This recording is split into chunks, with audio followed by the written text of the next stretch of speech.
اگر قیامت کے روز سب کا حساب کتاب ہوگا تو پھر نبی صلی اللہ علیہ وسلم نے اپنے رفقا کو اللہ تعالیٰ سے عذاب قبر سے پناہ مانگنے کے لیے کیوں تاکید فرمائی ہے؟ کیا یہ عذاب حساب کتاب سے پہلے ہی شروع ہو جائے گا؟ اس سلسلے میں حضور صلی اللہ علیہ وسلم کی یہ حدیث بہت مشہور ہے کہ ایک مرتبہ آپ دو قبروں کے پاس سے گزرے تو فرمایا دونوں مردوں کو عذاب ہو رہا ہے، ایک تو وہ شخص جو پیشاب کے چھینٹے سے خود کو نہیں بچاتا تھا، اور دوسرا وہ جو چغل خور تھا۔ اس حدیث مبارکہ سے کیا یہ بات ثابت ہوتی ہے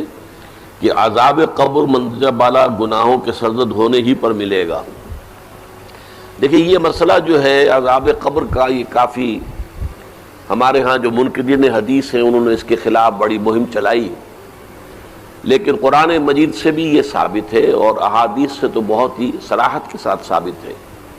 اور اس کو سمجھیے یہ کہ اصل میں آخری فیصلے تو اسی وقت ہوں گے، جنت میں داخلہ اور جہنم میں داخلہ تو اسی وقت ہوگا، قیامت کے بعد، حساب کتاب کے بعد۔ لیکن یہ ہے کہ جیسے میں ایک سادہ سے تمثیل سے آپ کو سمجھا دوں،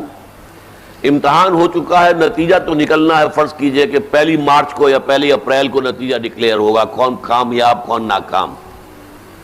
لیکن جنہوں نے کچھ کیا ہی نہیں پرچوں میں، انہیں تو پہلے سے معلوم ہے، ان کی جان تو سوکھ رہی ہے، اندر ہی اندر وہ کانپ رہے ہیں،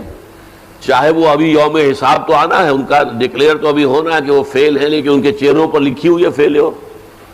یہی معاملہ ہے کہ جو کچھ انسان نے کمایا ہے عالم برزخ میں بھی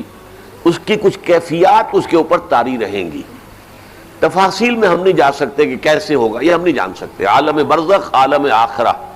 اس کے بارے میں جو مجمل باتیں آ جائیں قرآن میں حدیث میں بس اس پر ہمیں اکتفا کرنی چاہیے۔ تفصیل میں جائیں گے تو اس سے خام خواہ کے بکھیڑے اور خام خواہ کے اختلافات اور فرقہ بندیاں شروع ہوتی ہیں، لیکن کوئی نہ کوئی عکس ہے۔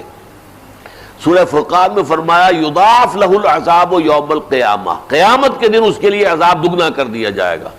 تو معلوم ہوا کہ قیامت سے پہلے بھی کوئی نہ کوئی عذاب کی کیفیت تھی، اور حضور نے فرمایا ہے، اور یہ ایسا ہی ہے عذاب جو دوسری مثال سے سمجھیے کہ آپ خواب دیکھتے ہیں اور خواب میں فرض کیجئے سانپ نے آپ کو ڈس لیا ہے، تو جو کیفیت ہوگی وہ بعین ہی آپ کی ہو جاتی ہے، اور آپ خوف زدہ ہو کر آنکھ کھلتی ہے تو بالکل وہی کیفیت آپ کی ہے۔ یا شیر آپ پر حملہ کر رہا تھا تو جو خوف کی کیفیت تھی، جاگے ہیں تو وہی کیفیت ہے۔ اسی طریقے سے یہ معاملہ ہوگا، اور حضور نے فرمایا ہے کہ ہر قبر جو ہے وہ یا تو جنت کے باغیچوں میں سے ایک باغیچہ ہے اور یا دوزخ کے گڑھوں میں سے ایک گڑھا ہے۔ اور بعض جگہ یہ کہا گیا ہے کہ جیسے ہی قبر میں داخل ہوتا ہے تو اس کے بعد جو ہے یا کھڑکی کھول دی جاتی ہے جنت کی طرف سے کہ ٹھنڈی ہوائیں اور خوشبوئیں آتی ہیں، اور یا یہ کہ وہ ایک کھڑکی کھول دی جاتی ہے جہنم کی طرف سے کہ جس سے کہ لو آتی ہے، لپٹ آتی ہے آگ کی۔ تو بس اس پر اجمالاً اسی درجے میں ماننا چاہیے۔ باقی یہ کہ اصل حساب کتاب کے بعد